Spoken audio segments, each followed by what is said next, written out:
Well, my name's Evan. I'm here from Branch Metrics to talk to you guys about instant apps and sort of juxtaposed with contextual deep linking, instant deep linking, which is a new product that we just released about a week or two ago. And first, some background on myself. My name's Evan Groth. I started building apps professionally in about 2013, but I really started digging into Android around 2010 or 11, back when I was living in New York. I eventually moved to San Francisco and joined a startup called ClassOwl. Did you guys ever have to use Blackboard when you were in college? Or some of you, yeah. So we built like a better solution than Blackboard, but it's hard to penetrate the academic space because they all have sort of endless contracts with Blackboard and other companies. So we were eventually acquired by Branch Metrics in 2015, and I joined the company as an evangelist and sort of traveled and talked about their Android stuff. And then eventually I transitioned into product engineering because at the end of the day, coding stuff is more fun than talking about the stuff you code. I think so. And just some intro about Branch Metrics for those of you who aren't familiar. We're based out in Palo Alto. We've been in business for about 3 years. We raised our most recent round from Andy Rubin. He gave us about $60 million, and for those of you who don't know, he's a co-founder of Android. So I like to point out as a side note that the guy who co-founded Android is paying me to build Android products, which is pretty cool. It's a little not so humble brag. When I joined Branch, it was like 20-some employees. We're now at about 130, 150 employees. We have an office in New York, Berlin, and some other places I don't pay much attention to. We're in about 20,000 apps at this point. We were not in that many when I first joined. And we actually serve more than 2 billion deep links monthly. Our backend gets hit more often than Uber says at this point. So you guys have probably all clicked Branch links at this point without actually knowing it. And what is Branch? So how many of you guys are familiar with deep linking? All right, you got a hand in the back there. Got some more hands. All right, so Branch is sort of like deep linking on steroids. It's not like Bitly, where you get like a link where anyone who clicks it knows that it's a Bitly link. We offer you branded links. We also offer you attribution, so we help you understand the funnel of how someone ended up in your application, all the way from the content they viewed on your website to the content they viewed within your application. And we can take your users from web to app pretty instantaneously with one link that works on all platforms, whether it's Android, iOS, or maybe allegedly BlackBerry or Windows. I haven't checked our support for those recently. But Branch is basically a deep linking platform with branding and deferred deep linking and analytics and lots of other fun features. What makes us the best deep linking solution at this point is that we fingerprinted the most amount of devices, so we can deep link your users for you more accurately than any other company can. Even if a gargantuan tech giant tries to take us over, it would take them years of building up the data that we have to try and take us over. So we have some momentum. And at this point, over 40% of the top 200 apps are using Branch. So like I said before, you guys have clicked our links. If any of you use Tinder, when you share someone's profile, that's a Branch link. And an example of a customization feature we offer there is in Tinder, when you share links out to other people to show someone a profile, the links actually die after 1 hour because we don't want someone's profile to be indexed and crawled and shared throughout the entire internet. So there's lots of customization features you get with your Branch deep links. So the problem and the solution. Native apps are basically cut off from the world. There's not really an easy way for your marketing people to drive users into your application when it comes to carrying context through. So if they want to run a specific campaign on the internet, which they also want to view within your application, that's a bit difficult without deep linking or without Branch. And deep links are sort of everywhere these days. When you're Googling stuff, you're getting deep links in return. When companies are emailing you, they're sending you deep links. Social ads, you're clicking on Facebook and Instagram, they're using deep links. Paid search ads, and then content people are sharing out from their application to other people are deep links. So when your friend says to you, like, you need to see this pair of shoes on Zappos, and they send you a link for that, that's a Branch link. Or in many cases, in some cases deep link, but in many cases a special Branch link. The special thing about deep links is just that when someone downloads your application and they're met with a regular onboarding flow, they're not that likely to provide you with their information and be converted as a user. What makes deep links special is that you can bring someone into an application in a specific location. You can customize their experience, so as they enter the application from the link their friend sent them, it can say like, hey, your friend Evan referred you, click here to register. And because they're familiar with the process, they know who their friend Evan is and that he or she uses the application, they're actually twice as likely to sign up with your application. So at the very least, if you're trying to grow your application, you guys should be doing custom onboarding. Engagement doubles when people are brought to a customized screen or when they're brought to the content they expected to see. So one of our products is a banner you can put on your website, and when a user clicks that banner on your website on their phone, they'll be taken to download your application, and then when the app opens up, they'll be shown the same content that they were viewing on the website that banner was placed on. So when people are when people are familiar with the flow as to how they entered your application, they're much more likely to not just sign up, not just engage, but to come back and use it again. So it's all around sort of just a no-brainer to use deep links these days if you're trying to drive users into your application. So I'll tell you guys a bit about the deep linking standards on Android over the time, which is URI schemes and stuff. But just to show you the flow, how deep links work. So you click a link. If no app is installed, you're taken to the App Store, and then you're taken to app content. If the app is installed, you're taken to the app content. Branch has a cool solution for users who are clicking your links on desktop, because we don't just support iOS and Android. We also want to support your users who are clicking links on actual computers. In that case, they'll be taken to a Text Me the App page. What makes Branch really cool, and I'll get into as well, is that if the user does not have the application installed and you send them a link, we can carry data through the install process, which is how we turn deep links into a growth tool for your users to kind of grow your app for you. So originally on Android, and this was before iOS, Android had URI scheme deep linking. Did you guys use Android long enough, like back in the day, so that you could type like FB:// in your Chrome browser and it would launch Facebook? So anyone ever? Okay, I got a few nods. So that was sort of the original form of deep linking on Android. And it evolved over time. Chrome Intents came out. The problem with just the regular FB:// URI scheme deep linking on Android was that if the user didn't have the application installed, you needed some sort of mechanism to fall back to, like another website to redirect them to, or a pop-up of some kind. So Chrome Intents came about. And then eventually Android App Links came about. They were sort of the answer to Apple's universal links. And URI scheme deep links, the way they work is your friend would text you a deep link, or you would type FB:// in a browser, but either way, the redirection at some point required interaction with a browser.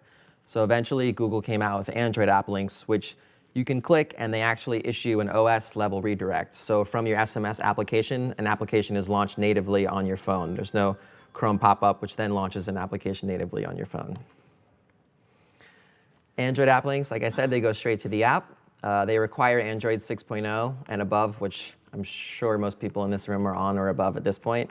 They're not cross-platform, so there's some fallbacks to them.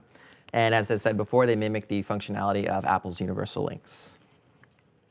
And the logic there is the app installed? Open it directly. Otherwise, open a web link. So again, some fallback behavior is offered there to safely guide your users to where you want them to be guided. So after 6 becomes more popular, you'll basically only need to support Android App Links, but for the time being, it's important for your deep linking solution to support URI scheme deep linking and Android App Links. Even though URI scheme deep linking is inferior, as you guys know as Android developers, like you never know what kind of device your users are running, what country they're in, how old their hardware it is, how bad their connection is.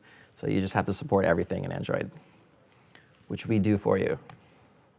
The juggling act. Another thing about deep linking on Android and iOS and all the platforms we interact with is that they're all different and they're constantly changing. There's like Twitter cards, Facebook has their own way of doing redirection. And these platforms, as they evolve, they more and more so do not really want people to leave them. So it's like every few months, like the Twitter app will patch itself on iOS so that links are suddenly opened within a browser within the application, like an internal web view or something like that, instead of a Chrome pop-up, which we can redirect from. So things change constantly, and that's sort of a big job at Branch for our engineers, is to maintain the quality of our system by testing these things out, which I promise we do sometimes. What about iOS? I always say I did not add this slide because I don't know anything about iOS, but what I can tell you is that deep linking on iOS is even more of a pain. I worked on integration engineering for a bit at Branch, so I got to see the problems people wrote into us about, and like 90% of our tickets were about Apple's universal links, which should not concern you guys. But the good news of that is that we sort of make the universal link setup for your iOS app really easy. We make the app link setup for your Android app really easily. And your one branch link will function as a universal link on iOS, and on Android it'll function as a Google app link. Or Android app link. And so how many of you guys have tried building an instant app? Anyone? Yeah? So we have some, my colleague back there. So how many of you guys are familiar with instant apps? Few people, yeah, same people who built them. So we recently built an instant app integration, which we're really excited about. We were lucky enough to get access to Google's beta through our partner Ticketmaster, and we're able to build an integration with them directly, which I'll show you guys in a bit. But basically, instant app, deep linking to instant apps is, again, a no-brainer for a lot of companies, but especially e-commerce apps. If your app is selling something, you don't really need someone to install your full app. You can just have them click a link, show them the product, offer them a buy now button, and the process is done. And Google actually has some lightweight SDKs for doing wallet type of activities within your instant application. So an important UX consideration, something that we learned. So I told you guys earlier, branch links pass data through the install process. So if you send your friend a branch link for Tinder and they don't have Tinder installed, there are a few options that you can configure the link to do. The first thing is you can have the link route them to either the Google Play Store or the Apple App Store, have them download Tinder, and then Tinder will open up directly to that profile you wanted your friend to see in the first place. The problem with this redirection flow is that oftentimes people don't know what's going on when their friend sends them a link and it takes them to the Play Store. It's kind of confusing. There's no way that they're going to know that data is being passed through this process and that they'll eventually see what they want to see. So eventually we realized that we needed to give users an understanding of what was happening after they clicked a deep link for an application that they had not installed previously. So a while ago, Branch came out with a cool feature called Deep Views. And Deep Views are just automatically generated tiny little websites that provide your users with a preview of the content they're going to see once they download your application. The content in this view is rendered from OG tags, Open Graph tags, which is like what Facebook and social platforms use these days. So you just populate your link with your Open Graph information, and then once it's shared to someone who doesn't have the application installed, they're shown a preview, and it's like, oh, okay. This is well, in this example, this is the sound pack that I wanted to download. I don't actually know what that is. But maybe it was the pair of Zappos shoes you wanted to buy. And now that you see like, oh, okay, I'm being taken to an app and this is the piece of content I'll be viewing within it, we found that by offering this to people, drop-off rates went from something like 90% from taking them to the App Store to about 40 to 50%. So it just greatly increased the likelihood of converting your user from someone who just clicked a link to someone who's actively using your app. We're limited in Deep Views in the sense that it's just a website. We can't do anything native with applications. We can't sideload the device with a small slice of code, but Google can. So eventually, Google came out with instant apps. And I've asked this question before in my talks, but like, are there any Redditors in the room? Yeah, a few. So how long would you guys say you wait when clicking a piece of content for it to load? Yeah, it's like, we've done studies to prove this, or you can just watch me use a computer. No one has patience anymore. And so instant apps are a huge problem solver in that sense, because redirecting people to stuff, whatever you're going to redirect them to, it needs to be instantaneous, or as quick as it can be. And with instant apps, you can load a fraction of your application instantaneously onto someone's device once they click one of your deep links. And what's cool about our deep links is they let you carry context into these instant apps, so you can show them specific pieces of content instantaneously from a link they clicked on the web. And I promise you the load time will be less than 3 seconds. And this is something, we have a new feature called Instant Deep Links. No other company is offering this at this point. I'm sure they will eventually after I give this talk. But my colleague in the back, Sojin, came up with a way to deliver link payloads instantaneously from Chrome to your application.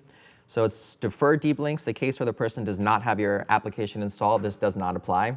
But when someone has an application already installed and they click a link for it from Chrome, the application will load on your phone and the payload from the link will be delivered within 0 milliseconds, which is awesome. There's no more worry about the user's connection. I'm sure you guys have experienced a million times. You're walking around the city and you're doing something on your phone and suddenly you just can't load the most basic things. This obviously applies to querying deep link data. So now anywhere you are in the city or at your apartment, if your Wi-Fi sucks, it doesn't really matter anymore if you're using Branch and clicking links from Chrome. They will always be instantaneous. So the callback within your application where you grab your JSON object, which contains your key value pairs from the link that was clicked, will be returned to you instantly. And as of a few days ago, I believe a few days ago, we've rolled this out to 100% of our users. So you guys might have already clicked instant deep links to this point and not have been aware. You might have been impressed by the speed, though. I don't know. I don't know what your guys' standards are. So this is Jeff from Ticketmaster. If you guys just want to read a quote from a lead developer at Ticketmaster about instant apps.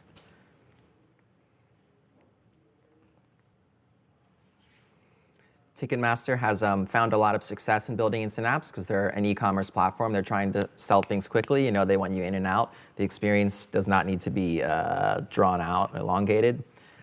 We've been working with Jeff, and although I like to poke fun at this, although he says that you definitely don't need a specific separate team to implement instant apps, you definitely need like a specific smart person at your company to work on it because it's changing constantly and they have to keep track of it. I don't know the size of your guys' companies, but if I were you, I might wait like another month or two before delving into instant apps. It's changed a lot since we've been working on it, and it can be a bit of a pain. So instant apps, the evolution. The cool thing about instant apps is you get to show people a fraction of your application or a feature before the install process occurs. And this link right here is just something I sent myself on Slack. And when I click it, I'm taken immediately to this view of my little droidCon 2017 monster. Another cool thing about using Branch, and I mentioned this later on, is that instant apps are only supported currently on Android, I believe, 7 and 8. I personally have only gotten my instant apps to work correctly on 8. So the cool thing about Branch and the aforementioned Deep View product is that you can have users fall back to Deep Views if they're on versions of Android which do not support instant apps yet. So you can still give them a preview of the content they're going to see before they're taken to their full application.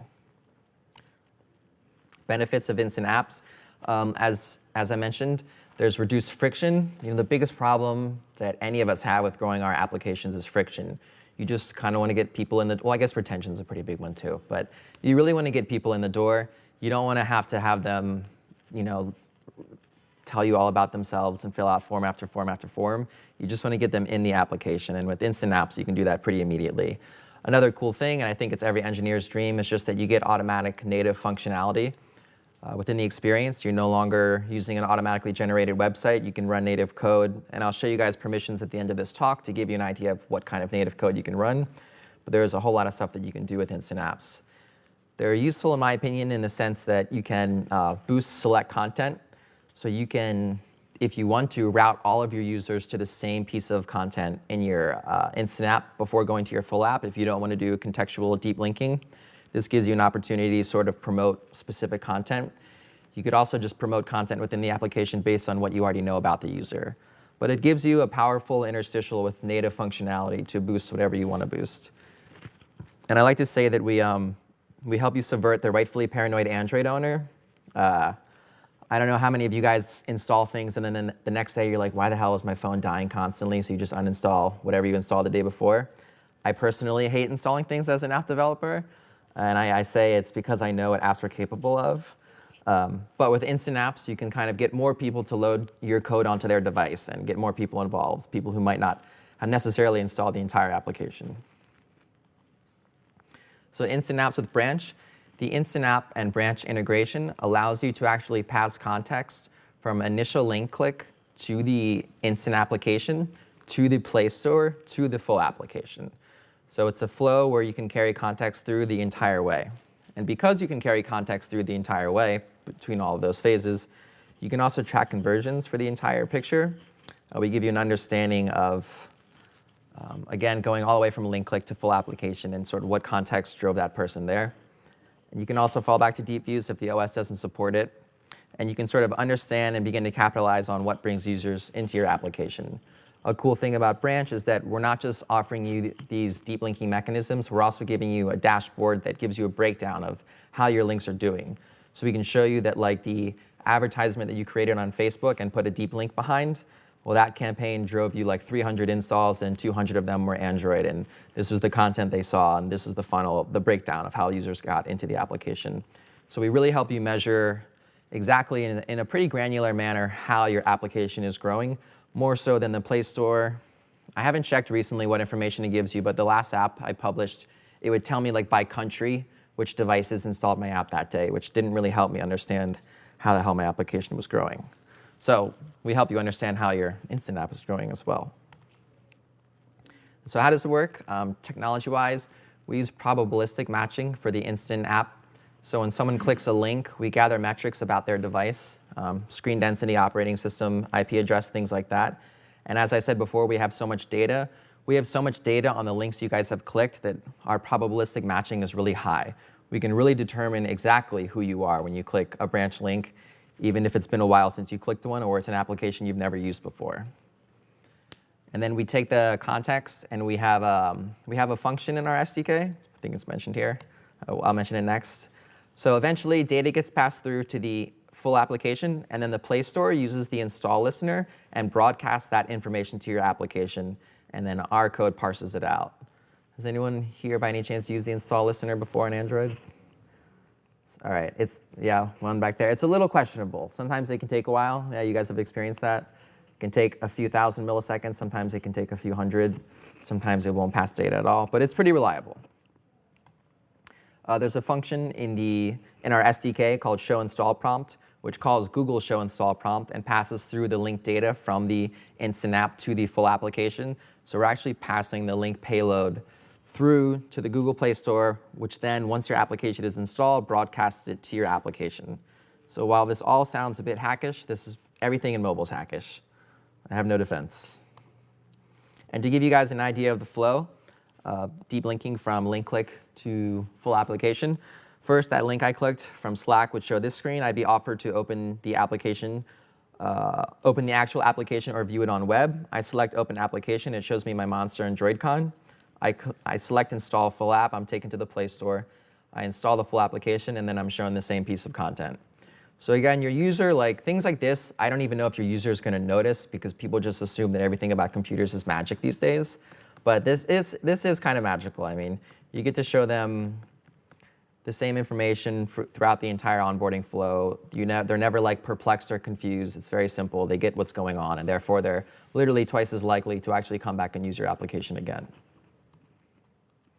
Here's an example of Ticketmaster's Instant App integration. So they literally go from link click to the seat they want to buy, and then you just select buy now, and it's been added to your cart, and you're out of the application. So with Ticketmaster, you can now buy tickets from a link your friend sent you in 2 seconds flat, which is awesome and possible because of Google's great payment libraries and our integration into their great Instant App system. So I showed you guys Ticketmaster. I don't know if anyone's clicked links on Vimeo over the past few months. They've been using us for deep linking into a native video player. So instead of playing in a browser, they get to load a native player, which gives them more control over the video.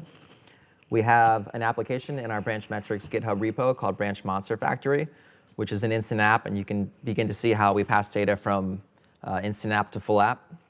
And then, of course, the next Branch Instant App integration could be your app. And I just want to tell you guys if you delve into Instant App development, there are some things I want you guys to know about. The first thing is app version. Every person I've met who develops Instant Apps has run into this. So when you guys develop a regular app, and say you upload version 1, 2, 3, 4, 5, and then the next day you download that regular full app, your device will be sent version 5 from the Play Store. But with Instant Apps, your version might be sent version 1, 2, 3, 4, or 5, and then it might cache that version, and every time you upload a new version and test the next day, you might still be testing version number 3. So just as a little life pro tip, if you go into Google settings within your device and toggle Instant Apps off, then back on, your device will then cache the latest version from the Play Store the next time you click a deep link for an instant app. I've reported this to Google, and it's currently expected behavior. So we're hoping that in the future, it becomes less expected behavior. There's another error message that you might run into when uploading your instant app to the Play Store, and that is ensure that the targeting of your instant app APKs matches targeting of your APKs. And so I kept making sure that like my target SDK version and min SDK version and all those things you would think to check were the same, and they were. And it took me a while to figure out that because my full app had an activity set to portrait, in my instant app, I had to actually say uses feature portrait false. And because I was monitoring network state for dropped and gained connections in my full app, I had to say uses feature Android hardware Wi-Fi false in my instant app. And then I was able to upload to the Play Store. That one, I don't even think I found that one on Stack Overflow. Maybe I did. I'm not sure how else I would have solved that. But there's lots of little headaches here and there with instant apps, and I recommend Googling around and contributing so that it's better for all of us. Another thing I've experienced and that I believe Google's currently working on, I've been going back and forth with them on this, is instant app routing is different on 7 versus 8. Everything so far that I've built works for me perfectly on 8, but I can't quite figure out their deep link routing on 7. And I've had a few other engineers at the company build instant apps who have run into the same issues. And a few other speakers who have done instant app talks have had similar issues. So I would imagine it's something that's still being worked on. But again, I would test on 8 if you're building a new instant app. And then the last thing, just limited permissions. In an instant app, you don't get access to all of Android's functionality. But with billing and location access, there's tons of stuff you can do, so you shouldn't worry about it too much. And another restriction, in addition to permission limitations, is size. I believe instant apps can only be a few megabytes. I forget the actual size. I think it was mentioned at the Jet Talk, which I've attended twice now, and I can't remember it. But yeah, your permissions are limited on instant apps. And if you guys would like to check us out today, you can go to branch.app.link/droidConSF. We have an integration challenge going on right now, which basically just consists of you integrating the Branch SDK into an application, whether it's an already existing application or a Hello World application. And we have company hoodies at our booth for anyone who is able to complete the challenge. And if you have trouble, stop by and I'll walk you through the rest of it. And thank you very much